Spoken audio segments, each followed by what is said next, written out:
astray, we was deceived. The ones that understand this repented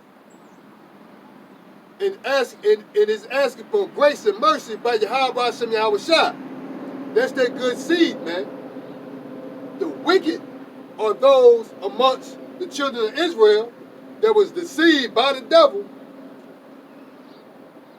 are going to be the ones that's going to be burned up. That's going to be separated from the good seed from the bad seed.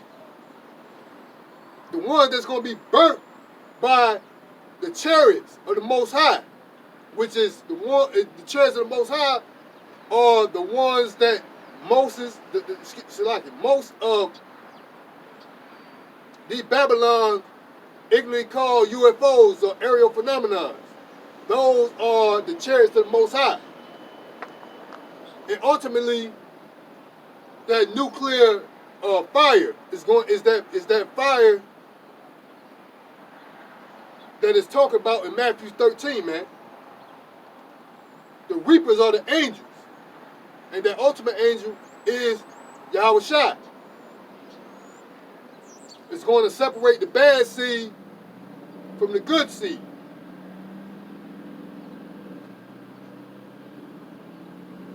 Continue on. Matthew 13 and 39. The enemy that sowed them is the devil. The harvest is the end of the world. And the reapers are the angels. Meaning the angels are going to come and they're going to wreak havoc on a lot of these Babylonians, man. They're going to be zapping these people with concentrated fire, man. Concentrated fire is going to be dispersed, for the lack of better words, or shut out of the chariots, man. And these people are going to be zapped, man. They're going to be destroyed, man. And then that ultimate destruction is going to come, which is Babylon the Great, aka America, destruction, man, by the nuclear silo missiles, man. The angels going to wreak havoc on these inhabitants of Babylon the Great, aka America, man. As therefore the tares are gathered and burned in the fire, so shall it be in the end of this world. So the end of this world is going to be destroyed by fire.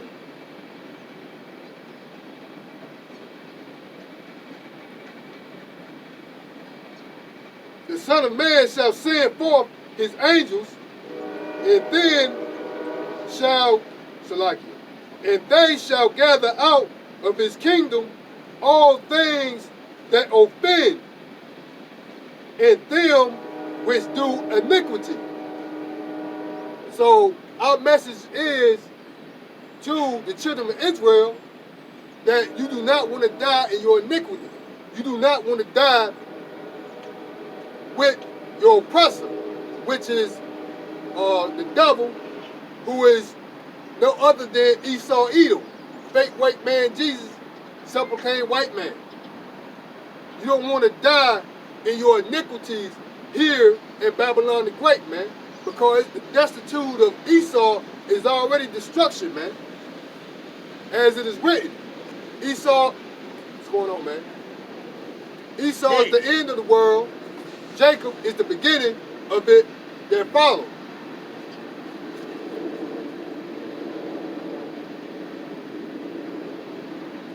And shall cast them into a furnace of fire.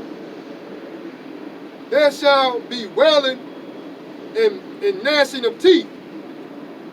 Then shall the righteous shine forth as the sun in the kingdom of their Father. Who have heard, who have ears to hear, let him hear. So, for those men and women that are hearing the true teaching of Yahweh Hashem Yahweh Shai, man, and that have repented and that are committing to following the law, statutes, and commandments of Yahweh Hashem Yahweh Shai, man, we have a greater chance. We have a greater chance of receiving the graces and mercies of Yahweh Hashem Yahweh Shai, man. For those that repented wholeheartedly, man. For those that actually believe these words, man. For those that actually believe in Yahweh by Hashem Yahweh Shai, man.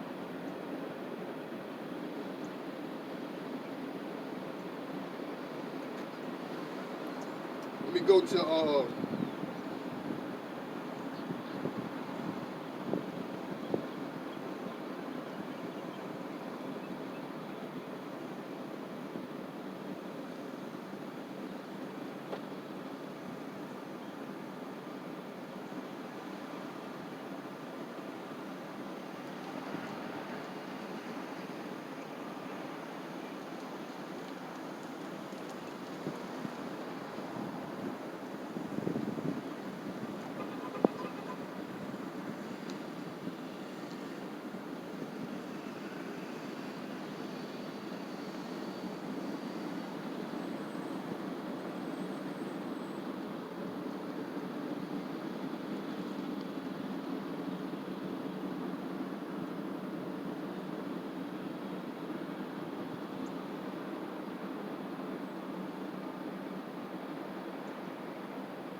Salakia.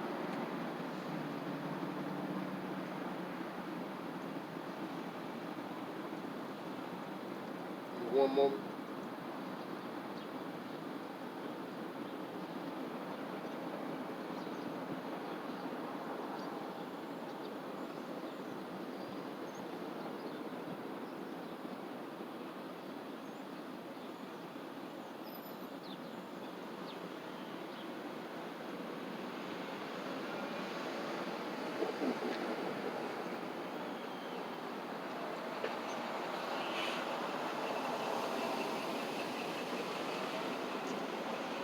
One moment, Salakia.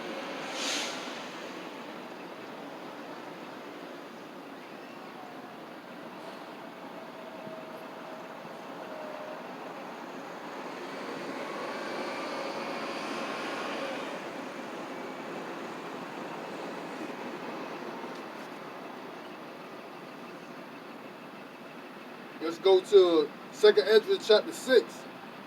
Salakia, 2nd Ezra chapter 6.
Let's go to the book of 2nd Esdras, Salakia, chapter 6, verse 8.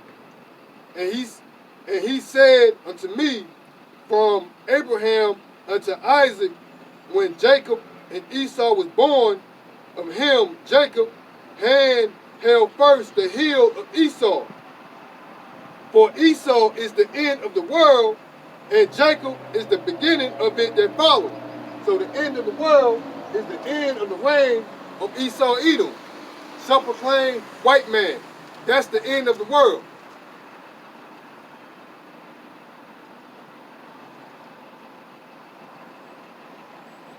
So That end of the world that's speaking in the book of Matthew chapter 13, verse 39,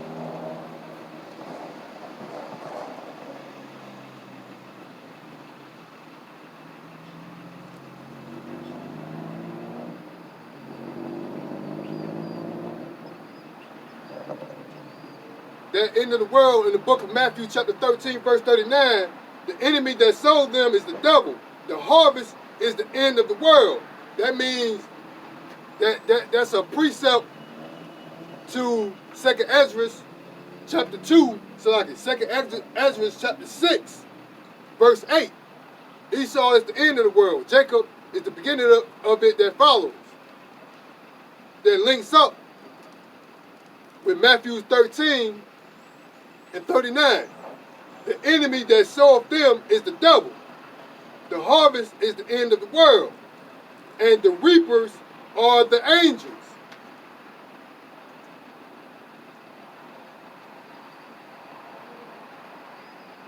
So in the book of 2nd Ezra chapter 6, verse 8, Esau is the end of the world. Jacob is the beginning of it that follow. Jacob is the beginning, meaning after this kingdom pass away, is taken out. The righteous kingdom of Yahweh Hashem Yahushua, which Jacob is joint heir rulers, is the kingdom of heaven, man. That's what we're praying for. That's what we're hoping for, man. That's what we praying to Yahweh Hashem Yahushua to do, man, and keep us in this time, man. Give us mercy and grace mercy and grace during these terrible times, man. Because Jacob's trouble is around the corner, man. Death is around the corner, man.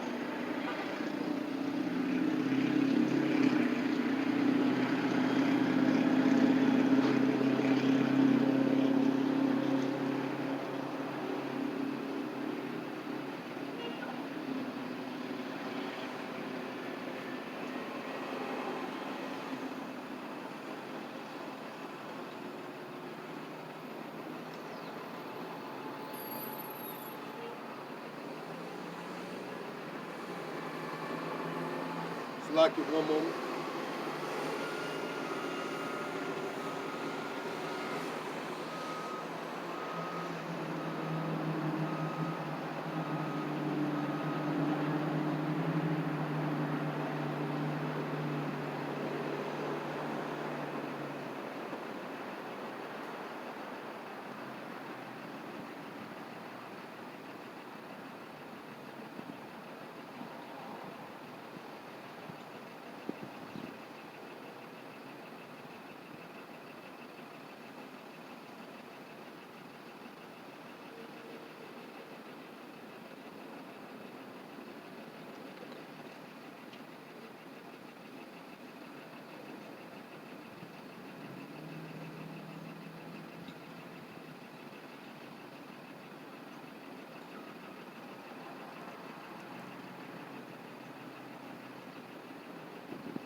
Yeah, this is the book of Revelation, chapter 12 and 12. Therefore rejoice, ye heavens, and ye that dwell in them. Woe to the inhabitants of the earth and of the sea. Selected. Woe to the inhabitants of the earth and the sea, for the devil is come down unto you, having great wrath, because he knoweth that he had but a short time. So Esau Edom knows he has but a short time. Revelation 12 and 12. The end of the world. 2nd Ezra chapter 6, verse 8. Esau, Edom is the end of the world. Jacob is the beginning of the following.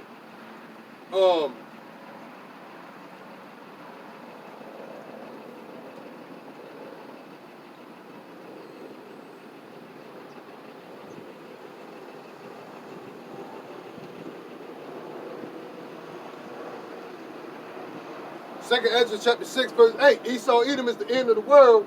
Jacob is the beginning of it that follows. Matthew 13, verse 39. The end of the world, the end of the world meaning Esau ended, man. That's what that means. In Matthew 13 and 39, the end of the world, the bad seed is what the devil sowed.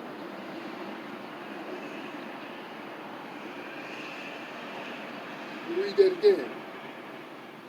The enemy that soweth them is the devil. The harvest, so like this is the book of Matthew, chapter 13, verse 39. The enemy that soweth them is the devil. The harvest is the end of the world. And the reapers are the angels. So the end of the world is no other than Esau, Edom, man. He's going to come down upon the inhabitants of the earth, meaning these Babylonians going to be faced with extreme measures, man. They're going to be faced with ultimatums, man. Either you take it or you will face severe consequences by not taking it. Even when it comes to these mandates, man. Because they know, the devil knows he has but a short time. So it's either you're going to go with the beast system, or you're going to face severe consequences. And some of these severe consequences could be and will be ultimately death, man. They're going to start putting people to death because you don't go with their program, man. If you don't go with the program, they're going to start putting people to death, man. And it's prophesied here in the book, man, of Yahweh Hashem Yahweh Shai, which is the Holy Bible, man.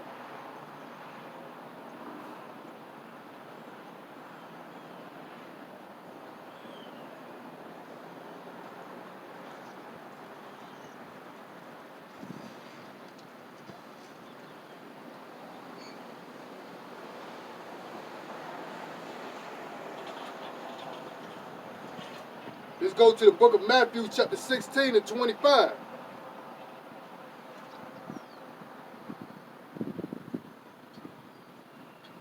This is the book of Matthew, chapter 16, verse 25.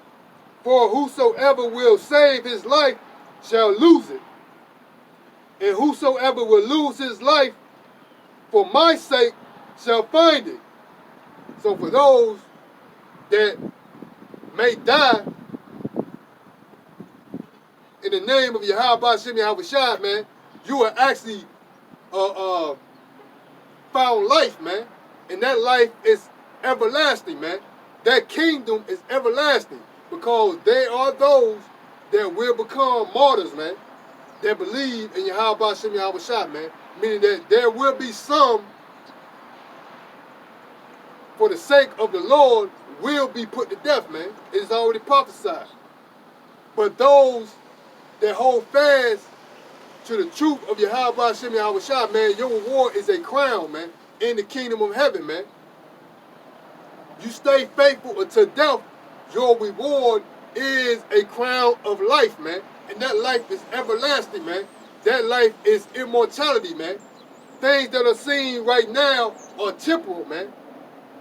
So the things that we see today will ultimately pass away, man. But the kingdom of heaven, which the kingdom of heaven will be established here on earth, is an everlasting kingdom, man. Let me continue on. The book of Matthew, chapter 16, verse 26. For what is a man profited if he had, let me start over. The book of Matthew, chapter 16, verse 26. For what is a man profited if he shall gain the whole world and lose his own soul? Or what shall a man give in exchange for his soul? For the Son of Man shall come in glory of his Father with his angels, and then he shall reward every man according to his works. Verily I say unto you, there be some standing here which shall not taste of death till they see the Son of Man coming, till they see the Son of Man coming in his kingdom.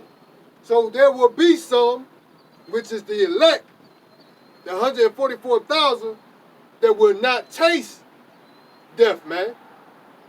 They will actually see the coming of Yahweh Shem Yahweh Shai and the establishment of the righteous kingdom, which will be here on earth, man. That's what this precept is going into. In the book of Matthew, chapter 16, verse 28.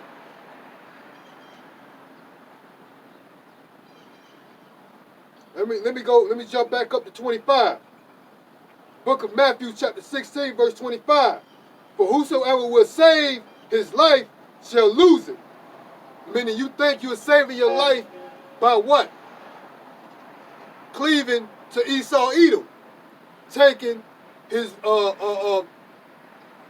serpent juice, his poisonous venom, those mandates, and ultimately taking the MOB, man, the RFID microchip.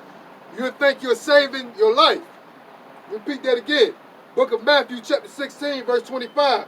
For whosoever will save his life shall lose it. So by taking those, that concoction, by taking that mark, you think you're actually saving your life because you're going with the program, man. You're going with the agenda of Esau Edom. So you think you're saving your life. And whosoever will lose his life for my sake, Salakia, shall find it. So for those that believe in Yahweh Hashem Yahweh Shai and forsake everything else, those one actually receive life, man. That is an everlasting life in the kingdom of heaven, man. For what is a man profit? Salakia, for what is a man profit if he shall gain the whole world and lose his own soul? Or what shall a man give in exchange for his soul? For the Son of Man shall come in the glory of his Father with his angels, and then he shall reward every man according to his works. Verily I say unto you, there be some standing here which shall not taste of death till they see the Son of Man coming in his kingdom. So you got some that will be standing here, man, in the latter days, man, which we're living in the latter days, that will not taste death, man. That is the 144,000, which is Yahweh Hashem Yahweh Shai, chosen elect, man. That is predestined, that is predained, man. That is their destiny. People think when they get up, you have free will. But every minute decision, thought, move that you make was already predestined, man, by no other than Yahweh Hashem Yahweh Shai, man. There's no such thing as free will, man. Everything is predestined. It was predestined for me to come out here and preach today, man. And teaching the Lord, and teaching the word of Yahweh Hashem Yahweh Shai, man. This is already predestined, man.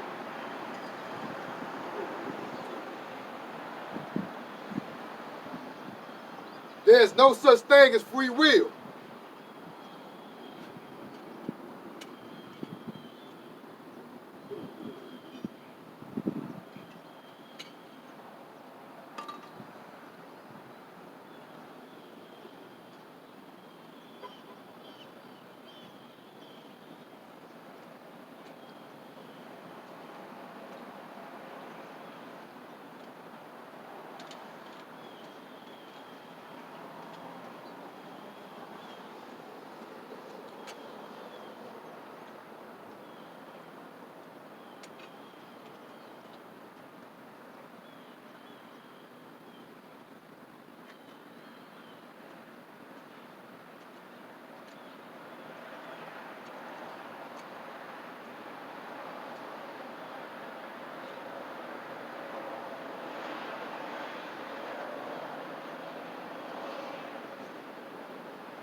This is 2nd Ezra chapter 4.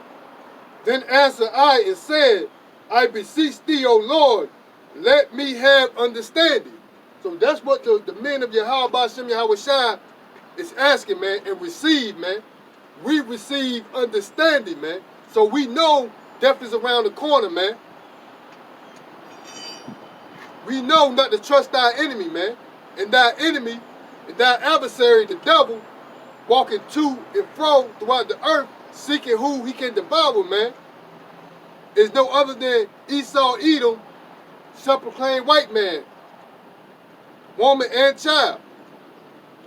We know we should not trust, never should we trust our devil, man. Shalaki. Never should we trust the devil, man, which is our adversary, man. We should never, man, in no circumstances, man, should we ever trust this man. Should we ever trust Esau, man? Here's our, I don't know if people, I know you heard of the expression, natural born enemies, or something along that, along that line. Like,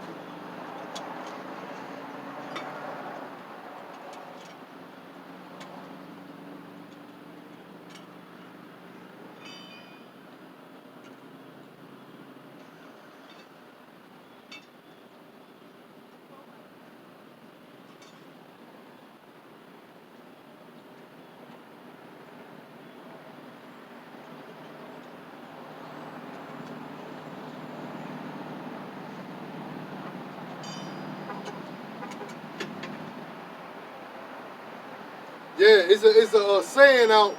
It's a saying that's called natural born enemies.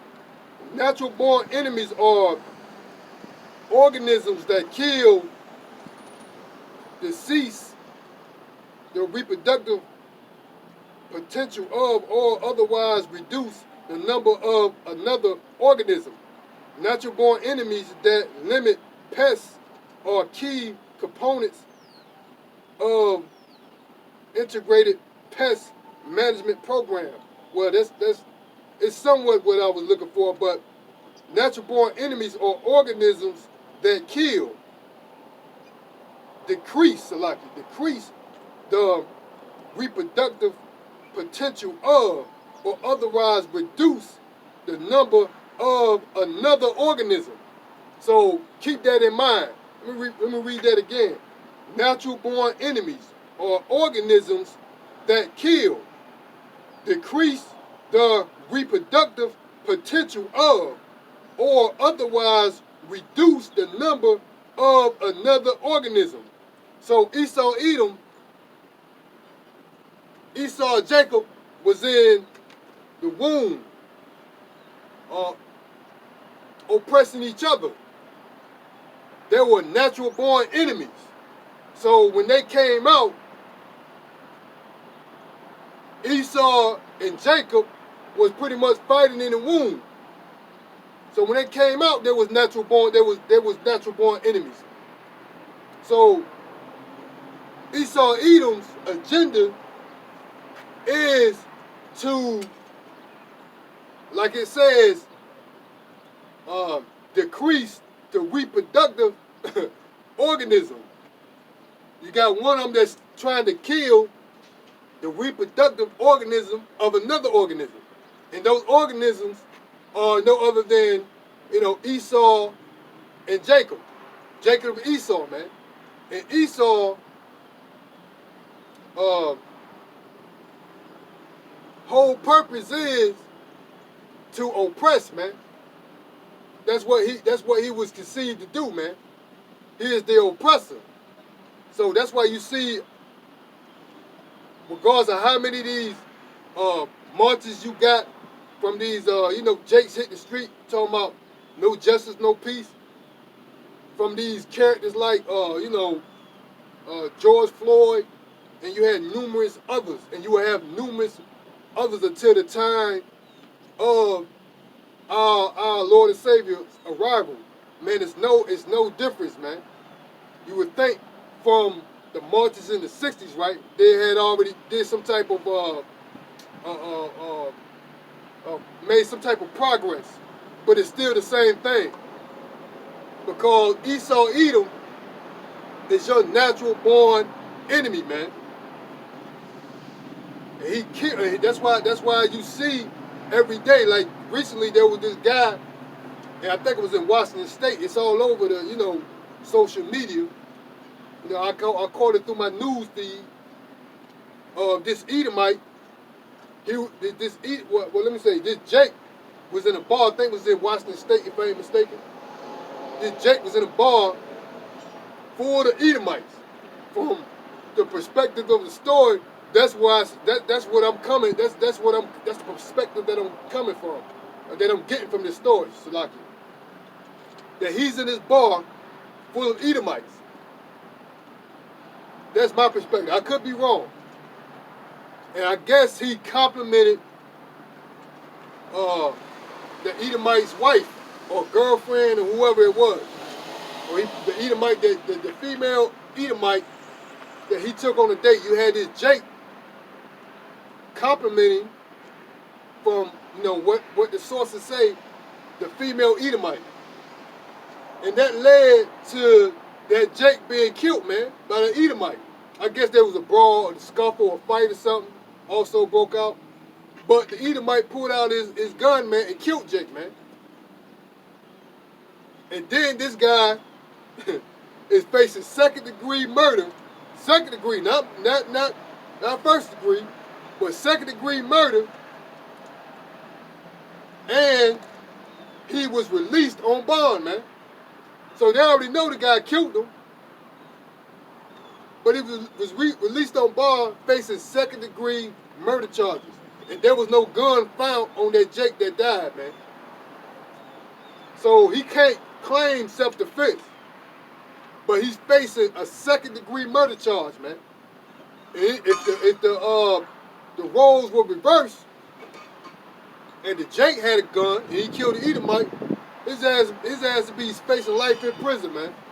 His ass would be sitting in jail until his trial date.